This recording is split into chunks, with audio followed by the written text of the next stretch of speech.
Shane, Hey, mate. how are you? I'm good. How you going? I believe we are officially live. So yeah, thanks for joining us.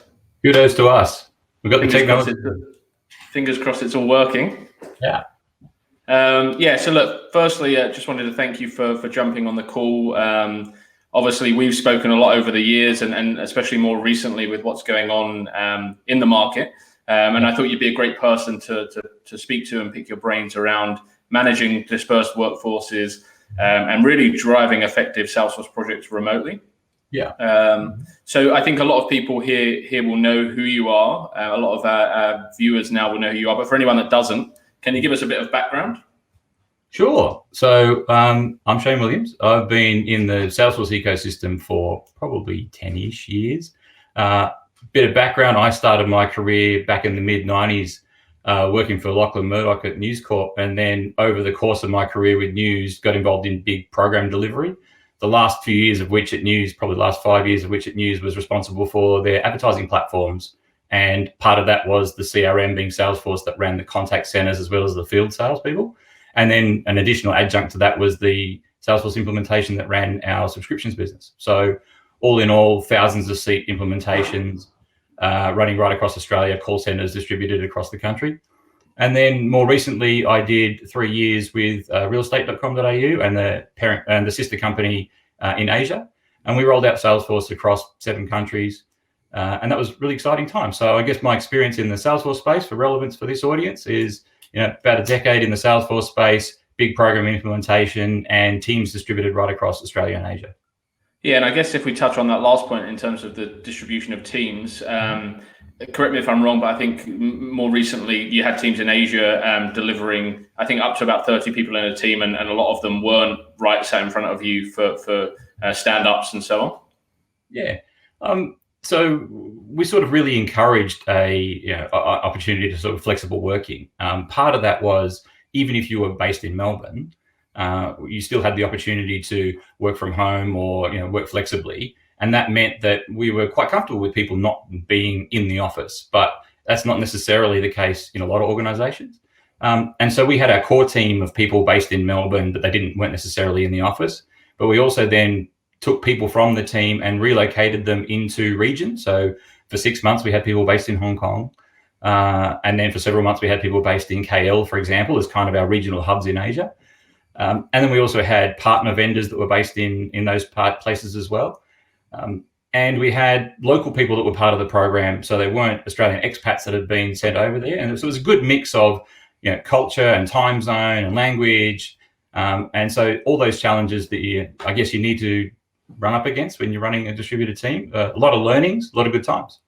Sure. So that your decision to have a remote workforce was out of choice, but we're moving into a time where that's not necessarily the luxury people have. I think it's going to be forced upon people, and it already has, but it's going to continue to go that way by the way that we're seeing the market. But what do you see? How do you see Salesforce project teams taking shape? I guess in the new norm, if we can call it that. Yeah, well, I think it's an interesting one. So you think about what was normal, and then you've got the new normal is where we are now. And then I like to think about the next normal, and that's because the next normal is always evolving, right? Doesn't matter. So if you think about your distributed team right now, it's kind of as you said, enforced, and people working from their house. And what used to be your sanctuary to say, I'm going to work from home because I need some thinking time and some space from the rest of the team to really focus on something, has now become, I've got kids at home, or I'm working long hours and I can't switch off. And so a lot of the challenges that you used to try to solve by working from home have now become the challenges that you would love to get back to the office to solve for. So it's an interesting conundrum. And I think the answer is going to be, even if you thought the world was going to go back to the way it was and everyone's going to go back to the office, you're still going to have this scenario where people want to work distributed. But then you start to add in additional challenges that people are thinking about now. Do I want to catch public transport? Am I going to get sick by catching public transport? Do I still want to commute every day? Or am I now liking the fact that that's not there? And so you think about that, and you think about the amount of talent that's in the market, and executives and leaders getting used to remote managing and starting to build some skills around engaging people remotely. And I think you combine all that together, and you're not going to see just a switch back to the way things were. You couple that with there used to be, rules that you had to have 10 square meters per person in an office. Most companies were aiming for sort of 12 to 14, but what's that going to look like in the future? Is COVID now going to stretch that to be 20 square meters per person? And are you not going to be able to fit your whole office in there? And then you've got programs where they already had teams that were distributed across, particularly offshore delivery groups. And so you bring all these things together, and I don't think that the normal now or the next normal, so to speak, we can even necessarily define yet. But the way I see it is it's not going to go back to the way it was. And so regardless of whether you're desperately clinging on, hoping that everything will just go back and we're back in the office and I can go back to the way I was leading the team before, it's time to, sort of wise up and start to get used to that. And Sure. I run an executive roundtable, and I talk to various execs about this particular topic quite recently. And the similar sort of, things coming up, talking about, well, now that we are distributed and we need to think about things like, getting people back into the office and phasing that in and so on and so forth. Some organizations are going so far as to say, we're just going to take a leap of faith and we're going to switch the model. And the model is going to be your office is your home or wherever you choose it to be. That might be, a community workspace, a WeWork or something along those lines. And it will be not the norm to come into the office. We'll still have an office, and there's a unique proposition that comes with that, which is deep thinking and collaborating on a really, a concept or a data model or something that really needs some sort of close collaboration. But it doesn't need to be everybody there every day. I mean, you can write code remotely, you can run meetings remotely. So why do you need to be in the same room? Sure. And so execs are starting to think about that and say, commercial property costs a fortune. You're talking Sydney CBD office space is like $1,000 a square meter per month. You extrapolate that out over 12 people in a squad and take that out over 12 months. You're talking millions of dollars in just concrete. That doesn't include the power and the water and the baristas and all the things that come with running an office. So I reckon where we're going to end up is this scenario where the office is the place you come for deep collaboration, or you come for, and things like project kickoffs and so on and so forth. But they're not the place where you work every day. And that's Sure. kind of what I'm starting to hear around the market. I reckon that's where we're going to end up. Yeah, it's interesting because we've been running a survey recently where we've been surveying both candidates and clients to understand what their preference is when things are lifted and people can go back to the workplace. And I've got some of the stats. So 45% of end user managers, so anyone that works in an end customer, have said that they would consider hiring someone who's 100% remote, which is interesting because that means 55% of people aren't open to that, which I think is quite surprising because, it's always been a challenge in Australia and New Zealand. Remote working isn't as encouraged as we see in other locations. Yeah. But I thought this would have made people completely switch that and think, right, I'm in Sydney and I'm looking for a Salesforce developer. Can I find someone that's really good in Australia rather than can I find someone within 10 kilometers of my office in the CBD? Yeah. Look, I think what you'll find is a lot of these things end up being market driven. So if you're a leader who is not comfortable and you just want the people to work in the office and the market says we're not prepared to do that anymore, then you're either going to have to adapt or you won't retain talent. The talent's going to go where the work that suits them is. So I think that's an interesting one. And I'm seeing some leaders who are just diving in headfirst going, it's absolutely the way it needs to be. Others are kind of holding on, a little bit more traditional. But having said that, people who are diehard, if you're not in the office, you're at home mowing the lawns and I'm not paying you for that, are starting to realize that now that they're forced to work from home, they're not sitting around doing nothing. So why should they just assume that's the way the workforce is? Sure. There's still a good need to be, there's still value in being together and collaborating together. And so you just need to create that environment virtually and you will get the same outcome. So what, having managed dispersed teams on big programs of work, right? You're not just managing a BAU and small kind of change requests. You were managing a large scale implementation with people dotted here, there, and everywhere. What were the biggest challenges for you to ensure program delivery success with a dispersed team? Yeah, so I think, in my view, the key element to being able to manage a distributed team is all about communication. Now, it doesn't matter whether that means communicating the purpose and the vision and where we're going. It doesn't mean whether we're communicating around how are you feeling and how you're getting through the day and what can I help you with, or it's communicating about building a culture. There's communication at all different levels, but the key is that. And I don't mean can we speak the same language, or are we having a language conversation? I mean, more broadly than that, it's sort of deeper. And analogously, it's a bit like, if you think about when you sing it, you're on the same page, and people are able to open up and they're psychologically safe in a team, then you don't need to necessarily soften the way you speak about things. And there's an element of trust there that means that you can have a really good, deep conversation. And so analogously, I think of it like when things are at the level where there isn't trust and the communication's bad, not bad necessarily, but just not good. It's a bit like, when you stick a sentence into Google Translate, you translate it to some foreign language and back, and it just comes back. It doesn't make a lot of sense. I think if you're distributed and you haven't got the communication channel working, then it becomes really difficult to keep people on the same page.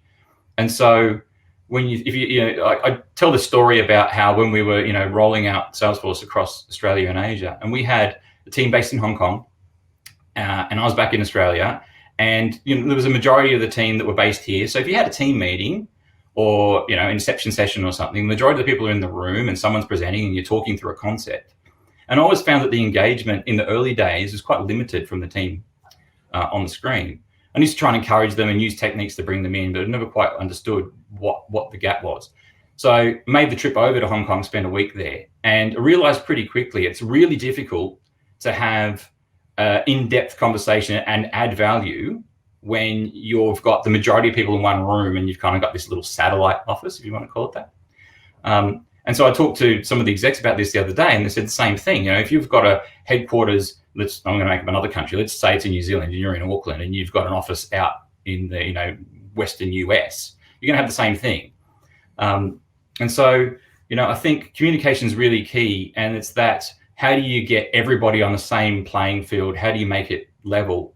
And so an experiment that I like to get people to try when I'm coaching them is to say, why don't you try leveling the playing field? So rather than negotiating for office space in the office, and this was obviously pre-COVID, but negotiating for office space and trying to find a room that fits the right size people, how about everybody is on, for example, Zoom, right? Let's all do that. All of a sudden you've taken out, you can't have side conversations and blur the microphone. Everybody has to collaborate the same way. And it's just techniques like that you level the playing field. And when I talked to the executive roundtable about that, people have tried that and come back and said, it's interesting that sort of COVID has forced that layer of collaboration. And all of a sudden we're getting infinitely more engagement from the remote team than we are from the local one. So I think, as an example of communication and why it's so critical, I think that sings to me. Yeah, I think, I've been in examples where I'm in a meeting and I'm on the other end of that, where I'm, one of the few people that are dialing in, and you definitely do feel like you don't have as loud a voice if you're not in person, everyone else is. Yeah. So I can definitely see why that would be valuable. In terms of like the tools that are used, I think it was something like 98% of clients said that they felt their teams had the right tools in place to be successful remotely. But what's the risk with those tools? Because I've seen examples of, because you are remote, it's kind of like a 24-hour chat line on Slack, right? And everyone's feeling like they have to respond because, other people are responding. And how do you set the expectation around, you don't have to respond to this email, or you don't have to respond to a Slack message because you're out of it's not working hours. Yeah. Look, I think you kind of hit the nail on the head, right? So the question really isn't, and I used to get this in the very early days when everyone got sent home. The question isn't what tools should we be using, because largely I feel pretty strongly that the team should be choosing the tools that they use.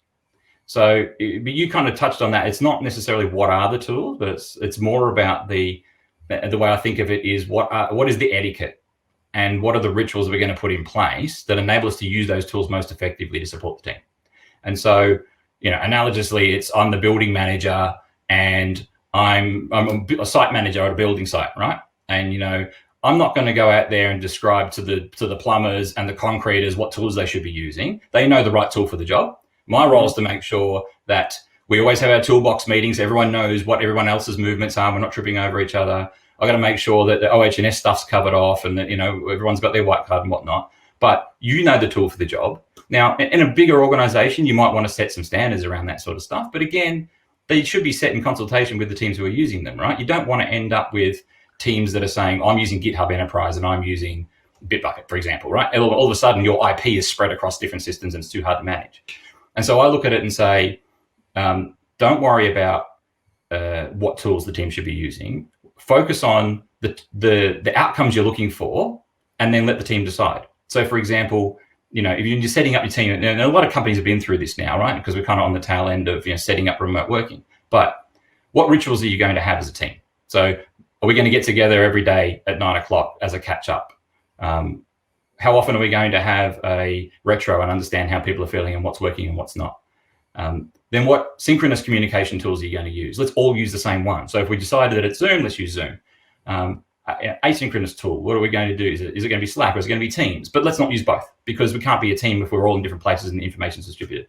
So I like to get teams to think about it from a perspective of, don't ask me what tools you need, but let's talk about what are the rules of engagement that we're going to follow and what are the rituals we're going to do. So we talked about tools, we talked about rituals. Things important, we talk about etiquette. And that is, as a team, and again, you shouldn't be dictated, it should be discussed and debated and decided as a team. What's the rules of engagement? So are we all going to work exactly the same hours and we're going to do 9 to 5 and we're all going to dial into stand up and we're all going to have a close at the end of the day? Probably not realistic, because people have got to work around school trips and they've got to work around whatnot. But let's agree, for example, as a principle across the group, that we'll have a stand up at 9 and everyone will be there and it'll be on video and we'll all see each other and we will actively contribute. But then beyond that, you're between say 9 and 12, that's quiet time. People can get focused on things. So don't just we won't disturb anybody between that time. And then in the afternoon, you can be a little bit more flexible, or some derivation of that. And then the rule is after 5 o'clock, I'm not expecting you to be working. If you choose to do some work after hours because you wanted to work flexibly, that's fine too. But if you send me a message at 9 p.m. because you're working, it's unfair to expect me to respond at 9 p.m. because I'm not. That's my family time. It's what I'm doing. I'm watching TV. I don't know, maybe I'm into MasterChef or something. Who cares? So I think that's really important. The team knows that if someone communicates with me after hours and I choose to respond, that's up to me, but I don't feel obligated to. And if I want to put my phone on Do Not Disturb, that's perfectly fine. And everybody accepts that's the case. And so what I've seen work really well is things like people writing stuff on there, particularly for people who aren't in their team or external organizations, stuff on the at bottom of your signature, something along the lines of, nice and polite. I work flexibly. I'm setting this at a time that suits me. I'm not expecting you to do the same. And so I think that it's just about common courtesy and sense, but it's about setting the ground rules so that everybody's playing from the same page. And then as a team, not police. Yeah, nice. Obviously, you've run millions of meetings, right? And you run them all the time, but running a meeting virtually is different. So how do you ensure that you're still, I don't want to say delivering it effectively, because I would suspect that if you're a leader, you probably are already, or maybe you're not, but do you ask for feedback? And do you ask, are you getting enough out of these meetings? Everyone clear? Are they going how you would expect them to go to your team, or do you just assess that yourself? I think as a leader, and as you get more experience with this stuff, you can kind of make a bit of a self-assessment. But I think it's always vitally important to get feedback all the time. So I think the reality is, what I saw in the early days was a lot of, you think about even just the concept of a meeting, right? It's kind of implied that the value is being together. And so prior to COVID, where everybody was fighting for meeting rooms, you asked people how do they feel about meetings, and the answer was, it's a waste of my time. A lot of them are irrelevant. I tune out and do my email. And now we just took a lot of those bad habits and we made them virtual. And all of a sudden, I'm still a lot of that. I'm turning up to meetings that add no value. So I think the value there is to genuinely ask, right? So part of the agenda, the last 5 minutes, is what's working, what's not, and do it kind of as a retro style, but really quickly and rapidly in the thing. And what you'll find pretty quickly is that people go, yeah, actually, I tuned out. It wasn't valuable. And so you start to, run little experiments, and very quickly, what people I'm speaking to are starting to find is they're getting a lot more adept at short, sharp meetings rather than long with a lot of people. So it's a really small quorum with a really clear focus and a very short, agenda. And we're smashing out a lot more value in a lot shorter period of time. And that's how we're getting through the work. And then a lot of the longer, looser agenda conversations are one-on-ones where we're talking about how are you feeling, what's working, what's not. And I'm finding that that's working a lot better. Sure. One of the challenges I've spoken to one of my clients about is that when they're in the office, they can quickly pop over to someone's desk and say, how's it going? And like, how's that task going? And that's a 5-minute maximum conversation. And now they can't have those 5-minute discussions. They tend to turn into 15, 20-minute discussions. Have you got any advice on addressing that? Because sometimes they need to be 5-minute discussions, right? Sometimes they have to be short and sharp, and that's it. Yeah, absolutely. And I think it comes back to some of this, etiquette that you talk about as a team, right? So the answer is there's absolutely value in the walk-ups and that agenda in the office. So there's a couple of ways you can manage that. One is one of your rituals might be straight after stand-up, we're going to have, well, I used to call it huddles, but basically any concept you want to talk about, something you want to describe, meet me there, we'll have a chat about it, we'll get it out of the day at the beginning. Now, if it becomes something you need to do throughout the day, then that's what your asynchronous communication channel's for. That's what you have Slack for, right? So you punch something in there and it's quick, short and sharp. I need this, can you help me with that? Bang. If someone says, I need to describe it to you, then you've got the option to say, sure, no worries. Give me 5 minutes to finish up what I'm doing and then we'll talk about it. Sure. But then you're really sort of valuing that person's time. If it's a quote meeting and we need to speak face to face, then have respect for their time as much as you respect yours and say, look, I really just need this thing. And don't be surprised if they turn around and say, are we good? Because I got to keep working, and be okay with that because you would expect the same in return. Sure. Now, obviously culture is a massive thing. And I know having placed people in your team at REA, like the culture was amazing. And it's not so easy, right? When you're not meeting face to face. And if people are onboarding new employees now, how do they embed them in a culture that's already existing, or improve the culture completely remotely without having someone, without being able to get everyone together for a social event? And I think the challenge right now is exactly that. So, historically you brought a new member into the team, even if they were remote. Like, for example, when we hired people, and I was at REA and we hired people that were in Asia, we would bring them across to Australia and you'd spend a couple of weeks with the team getting embedded and understanding and building some relationships and enjoying all the rituals and whatnot. So that then when you were remote, it was kind of, you already had that rapport. And when you said something, people understood what you meant. And it was really good for that. So I think the real challenge right now is if the teams are going to be truly distributed, then onboarding is something that everybody's going to have to sort of wade their way through, right? But I think the people who are really going to struggle with that are the ones who didn't have any official onboarding process to begin with. So if you'd already thought about, here's where we keep all of our, let's call it documentation. That might be a wiki, it might be GitHub. It doesn't need to be copious documentation, but this is where we keep all of our documentation. This is where we keep profiles of all of our people. This is where we keep our, empathy maps and whatnot of our customers. And it's kind of, you can sort of self-serve making your way through those things. And then it's really important to set up, I guess, like a buddy system where there's someone who's going to take you through the process of getting used to and building a rapport, and you may want to cycle that around. There's a number of different ways that different people are approaching it. I don't think anybody's necessarily nailed the best one at this point. I certainly haven't. But I think this is probably the new frontier when it comes to how do you onboard remotely when you don't have that. Then remember, pretty shortly, we're going to have, maybe not internationally, but certainly domestically, the ability to onboard someone and spend some time in the office. And I think that's probably the opportunity to say, we're onboarding somebody and that's what we're going to use the office time for before everyone goes back to the home. But I don't have a solid answer for it. I'd love for people to, offer some suggestions. Yeah. So if anyone does have any advice around that, please do comment. And again, feel free to ask some questions that Shane can answer throughout the chat. I've seen some really good examples of onboarding. I mean, one example I have is a gentleman that moved here from Holland and has never been into the office to meet his team. All of his interviews were remote. His first day was remote.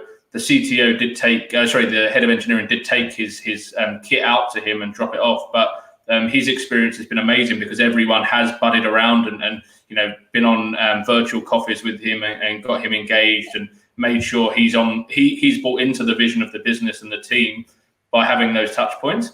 So the next part, I wanted to discuss his vision and how you set a vision and make sure everyone's working towards that vision constantly, or how you're making sure that you're on top of people that might be slipping from the vision or not maybe understanding the team's direction. Yeah. So I kind of think of like at a high level, if you think about the elements that you need for, and this is a high performing team, whether it's virtual or not, it's kind of like clear purpose. So I call it purpose, process, and culture. A clear purpose. Process would be your tools and your rituals and all those things, and then culture is about how you're bringing everybody together. And if you think about that as a Venn diagram, right in the center would be the high performing team, and it would only be high performing if you had kind of equal elements of those three, right? So the purpose part, I think, is probably really critical, particularly for any team to get stuff done, but more importantly for a remote team. But it comes back to the communication piece. So understanding purpose and vision and strategy, if you're going to if you're just going to pump cards through a system and someone's just going to understand the acceptance criteria and pump out a bit of code, there's never a guarantee that what they write, even though it meets what's on the card, is ever going to land with the customer on the end, because there's so many layers of interpretation that go through that process, right from your product managers and your BAs right through to the end in QA, right? But if everybody understands, has empathy for the customer, understands where we're going, what the vision looks like, and has clarity over kind of what's on the periphery and how all these things stitch together, and then you can create the space that says, look, I've given you clarity on what you need to get done. I'm going to step back now and give you the ability to solve the problem. And I think if you can be clear on that and you can set that, then that's how you unblock the team to deliver better, deliver faster, and deliver higher quality. Because you're not going to get as many things coming back through the cycle saying that's not what I asked for, that didn't work the way I was expecting it to. Sure. To get that purpose, it comes back to the communication piece, right? So what specifically are you doing to put the message out there to ensure clarity, and then to continually update people on, because stuff moves throughout a program or even in BAU for continuous improvement. You're constantly seeing the market change, you're seeing stakeholders' expectations change. And so really solid focus on communication, particularly around purpose and goals, and not about tasks. I think that's the key. How do you, well, actually, let me ask another question first. When you first started managing remote teams, or when you first had, was there anything you had to learn or do differently from your own skill set or personality to be effective in your leadership role? Yeah. So I think so the better way to describe this, you can manage a team under your nose, and you can get away with it. You can get away with just being a really good manager, and there's absolutely value in really good managers, right? You're focused on outcomes, you're focused on tasks, you're focused on metrics. That's really important. When it comes to teams that are distributed, then I think you can't get away with just being a manager. You need to start leading. And so, you've heard the term, I'm just managing. No one ever says, I'm just leading, right? So there's something in that. And I think, you as a leader, you still need to be a good manager, but you now have people who aren't under your nose. So the tactics of standing over people and focusing on tasks doesn't work. It's really about trust. And so you can trust your team if you're a good manager and they're under your nose. But once they become distributed, then, if you don't have trust in your team and you revert to, high intensity, management, all of a sudden, well, hang on, like, what makes you think I'm mowing the lawn? I'm not mowing the lawn. I'm working really hard to try and pump out this thing. And so I think the lesson there when you start to work with remote teams, and the lesson I had to learn was, how do you build trust with people who are remote? And then, focusing on empathic listening and really getting to understand and being vulnerable and, building a strong relationship with people such that if you say something, they're not going to take it the wrong way. If they say something, you understand what they mean. And then once you start to scale that and your leaders learn about that and you kind of build that team over time, then I think that's the difference. It's that you can get away with managing when they're under your nose, but if you have a distributed team, you can't just manage, you need to lead. Sure. We've got a question from Joanna that's how do you lead people to be accountable when working remotely? And on this stat, we saw that actually productivity levels had gone up or were at least the same. We saw very few clients that said they went down. I think it was something like 7%. So obviously something is working in the market in terms of people taking accountability to deliver. But what tips do you have on that point around how do you, I think she said you've answered some of it there. Just having the right trust, I guess. Yeah, I think that's the key, right? So if you trust people, then they automatically take accountability, right? And that doesn't mean you need to negate your management requirement to say, I'm not seeing an outcome, and I need to have a chat to somebody. But it's different. And I'll give you a story that kind of works this out, right? So I was talking to a leader who I coached recently, and he said, I've been thinking about what you've been telling me, and I need your advice. I'm sure that's fine. I said, so I'm having a team meeting, and we're getting this one guy who is like been a high performer forever. All of a sudden, he's dropping the ball. His customers aren't happy. I'm getting complaints. So this guy rings his boss and says, we just had another meeting. This guy's dropped the ball again. You need to fix it. And he said, I'm really worried about having this conversation with this chap because he's been a high performer forever.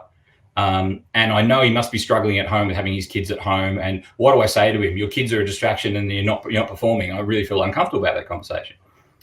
And what I said to him was, you're asking the wrong question, mate. Like, what I just heard was somebody in your team phoned you and said it was your problem that this other guy was not doing his job and you had to fix it.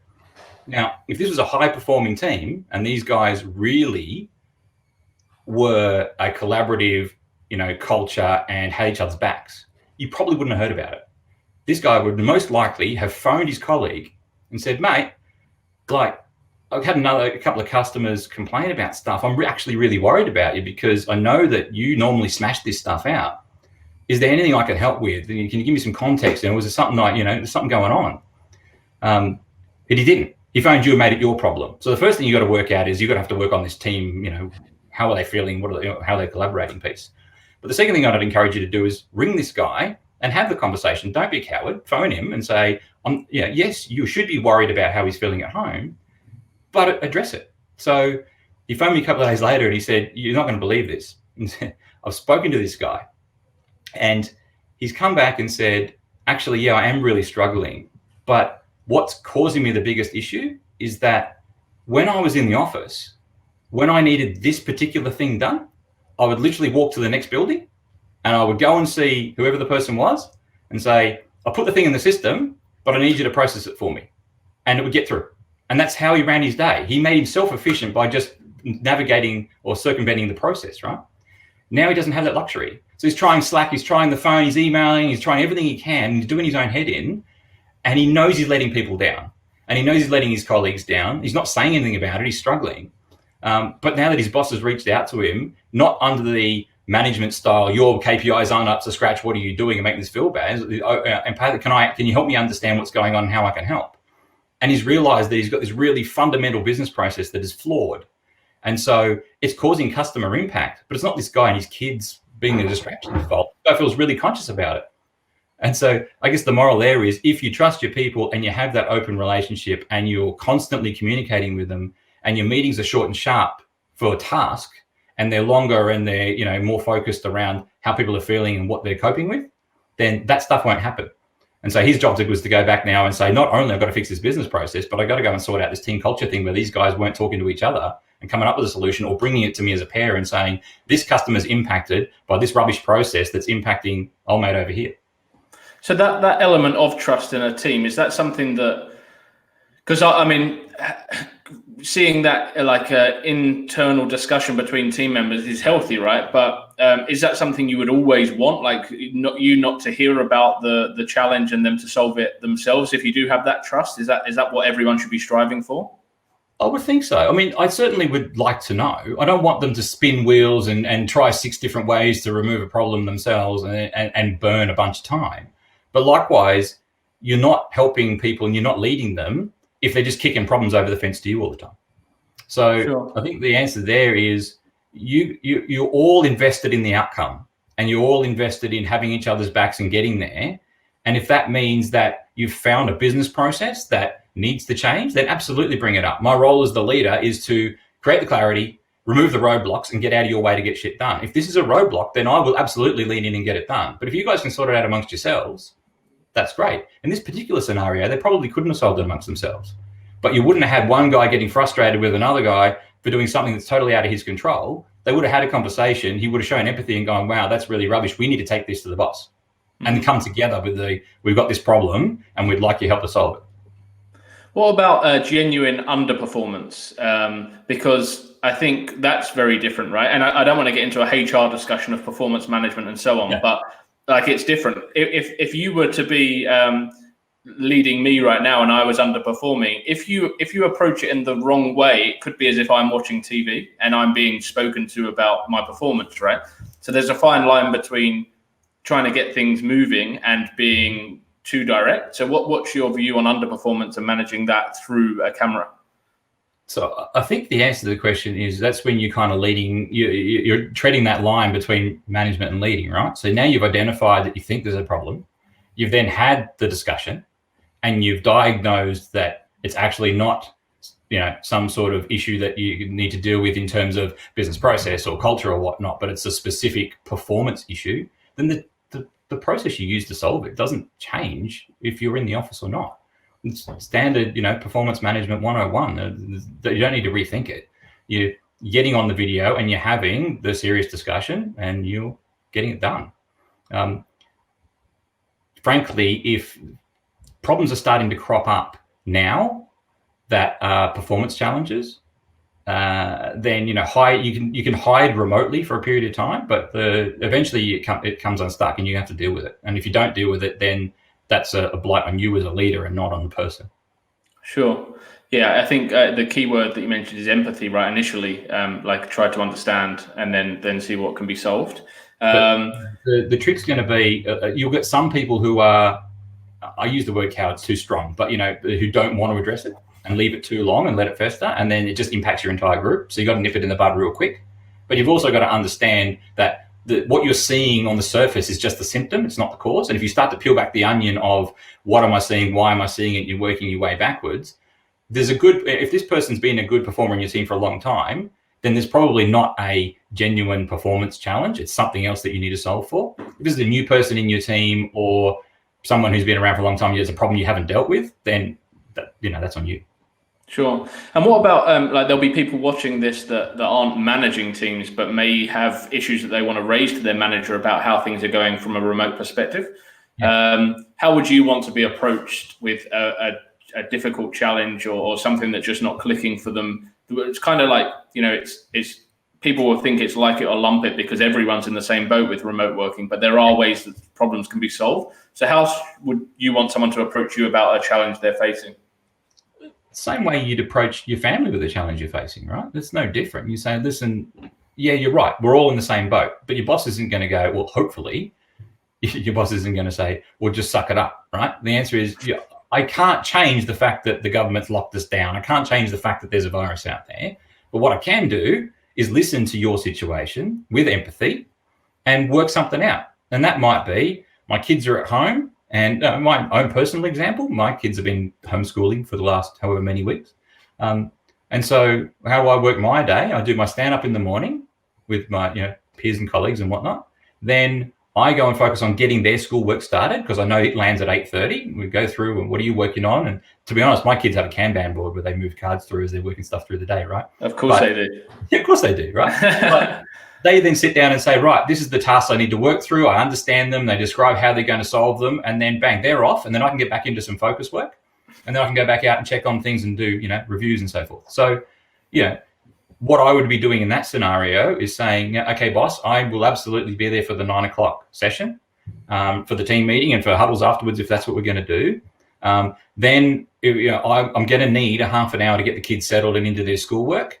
And then I'll be able to do X amount until lunchtime. And if you have that open conversation that says, look, this is what I need, and this is how I'm feeling and how it's impacting me, then you have that conversation with your leader. And then it's up to them to say, well, you know what, this is how we're going to accommodate that. Because right now, everybody's in the same boat. The leaders are in the same boat that their staff are in, right? We've all got these challenges to navigate. And so I guess the solution to that, to your question, is just ask. But don't come in with, here's all my problems, boss. They're yours to solve. I'm feeling this way. This isn't working for me.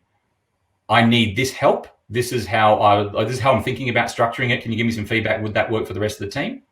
Problem solved. Sure.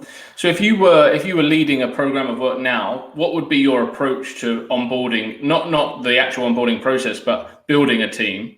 Like, would you be going 100% remote now in terms of looking across Australia and New Zealand? Like, would you be looking for the best available talent for a role, not just the best local candidate? I think the answer is I would, but it depends. So personally, I would say I think that I can find the best people and bring them together and make them high performing because I've got the experience of having done it. And so I would absolutely do that. If the answer is the person leading this group has never done that before, then their trepidation is probably warranted, right? Because it could be a total disaster.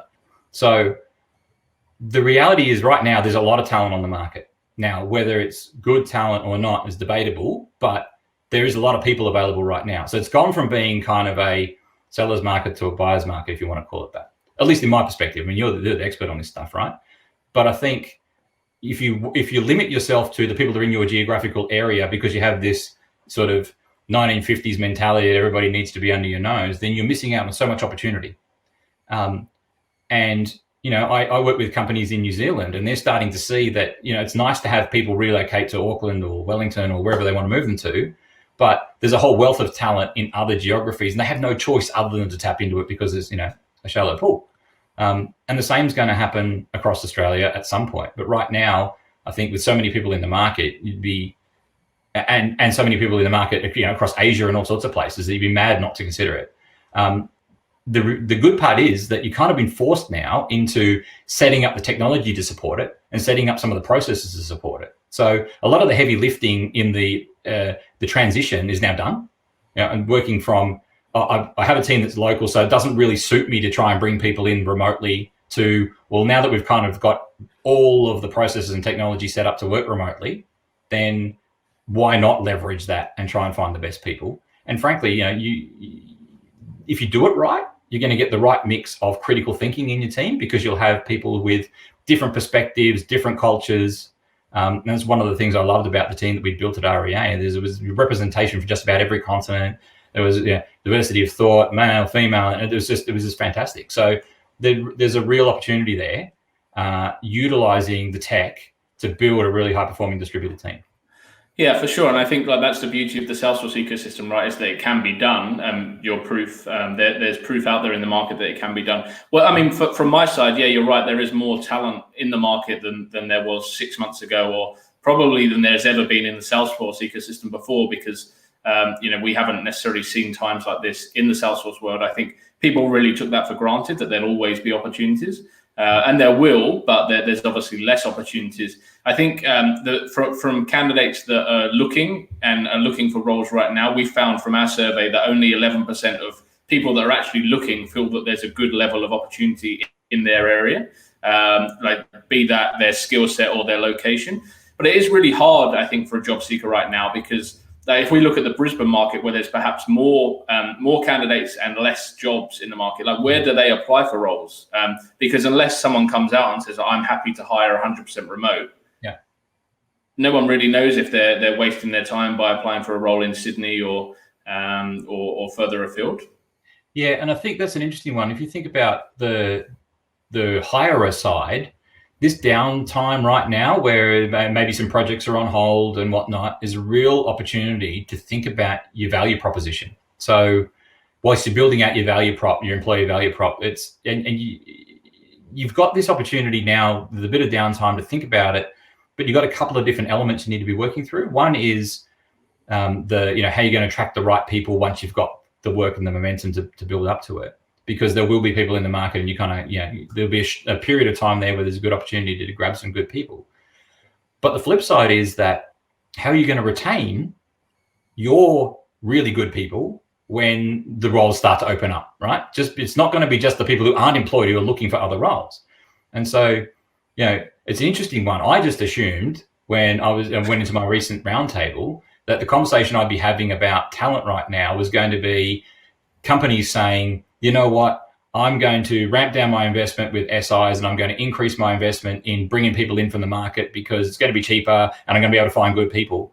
And what I found was that they all said, it's actually the opposite. We are we're budget constrained, and that's fine.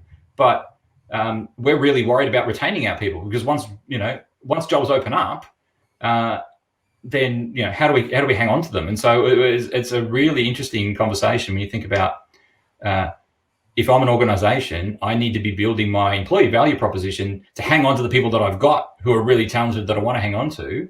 But then once all the roles open up, how do I attract the best talent of all the people that are in the market? And so Sure. I reckon that's going to be an interesting one. So to answer your question about if I'm in Brisbane, what am I looking for?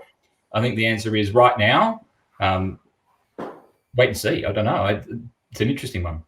Yeah, I agree. And I think you're 100% right on the employee value proposition. Like, so many companies get that wrong, or just expect that, oh, we're a big bank, people want to work here, or, oh, we're a big company, we offer stability. And I had an interesting discussion this week with a candidate, because they said, look, I don't want to join a small kind of relatively a company that's going through a startup phase because they're unstable.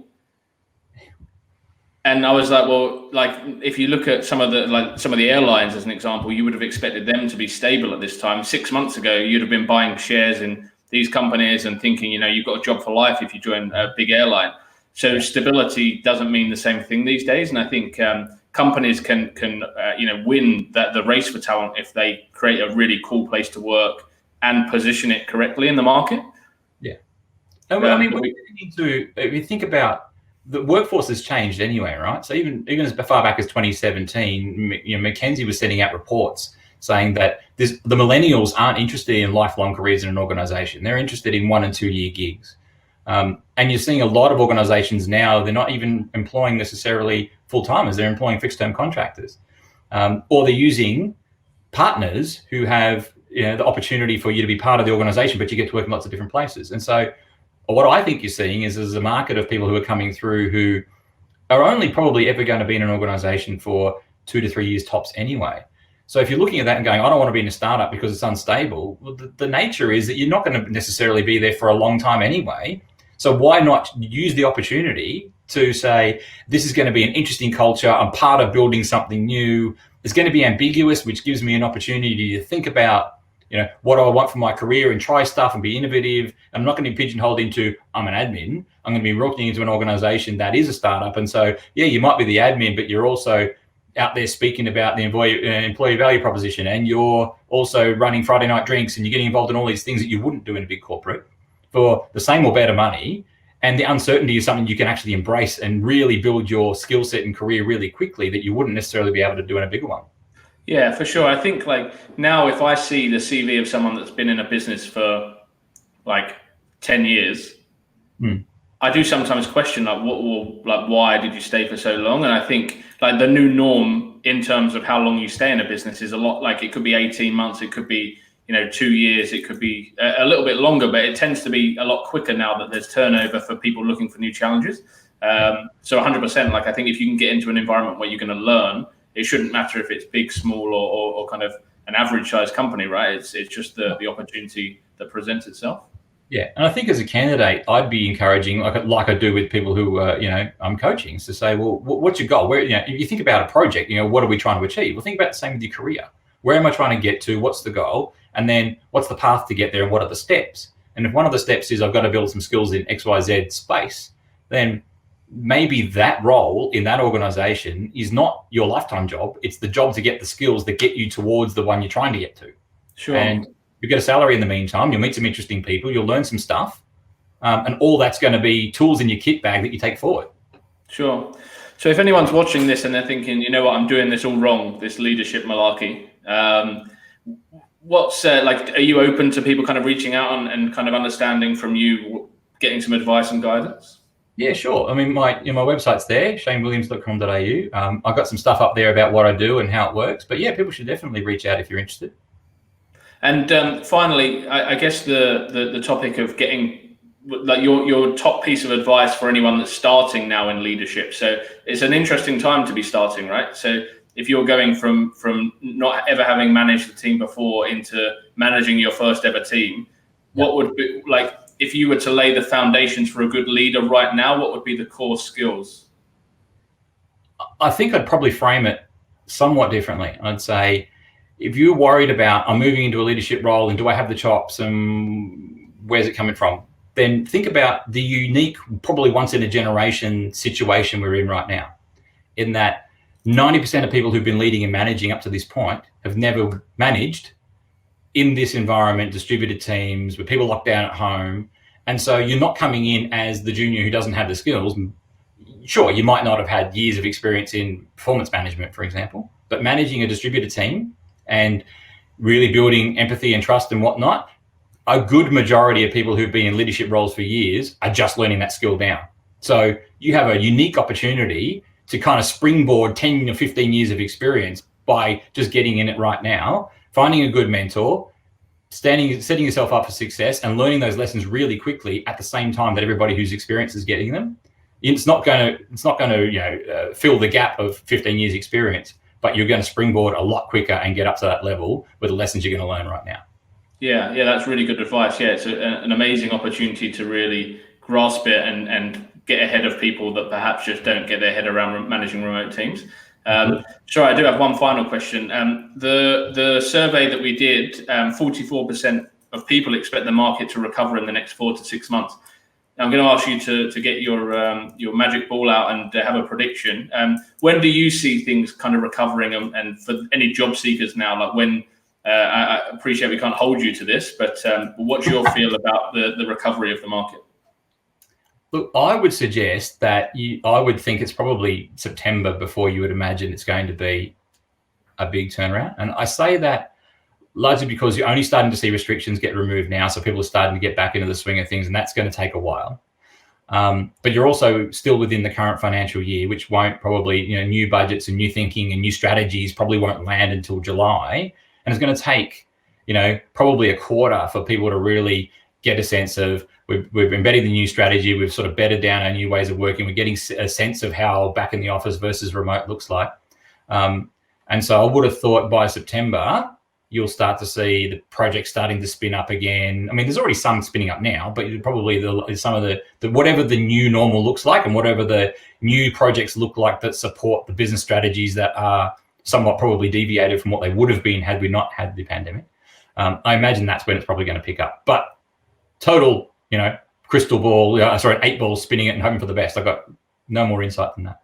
Yeah. And I on the comment of things picking up a little bit now, like we are seeing some more projects creeping up. A few things that had gone on hold, are coming up again, or people are getting a little bit more confidence now that some people can go back to the office.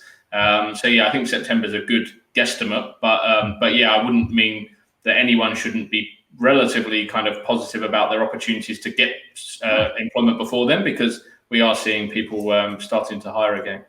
Yeah, I mean, I had a quick look on Seek yesterday, just punched in Salesforce, and I think there was, about 100 roles. And even if you took out the roles that potentially multiple recruiters are putting up there at the same time, particularly for the government roles, I think I still found 20, 25 companies that were looking for Salesforce people right now. So there is work, and there are companies who are looking for people. And so there's absolutely opportunity. I just think you'll see more probably later in the year, but that shouldn't be sitting on your hands right now, just feeling disheartened that there's nothing out there. Sure. Well, look, thank you so much, Shane. Your website is there, and I encourage everyone to check it out and reach out if you've got any questions. We've had a few questions through the chat, but I don't think there's any more to answer right now. I know the Kanban kits did go down very, very well as well. So, if anyone wants to understand how you've got them doing that, I'm sure you'll be able to answer that too. But thank you. I should write something up. Yeah. Thank you very much. And I do encourage everyone to reach out to Shane and connect if you're not already connected. And thank you for joining the stream. Thanks for the chinwag, mate. Good to see you. Thanks everybody for listening. Thank you.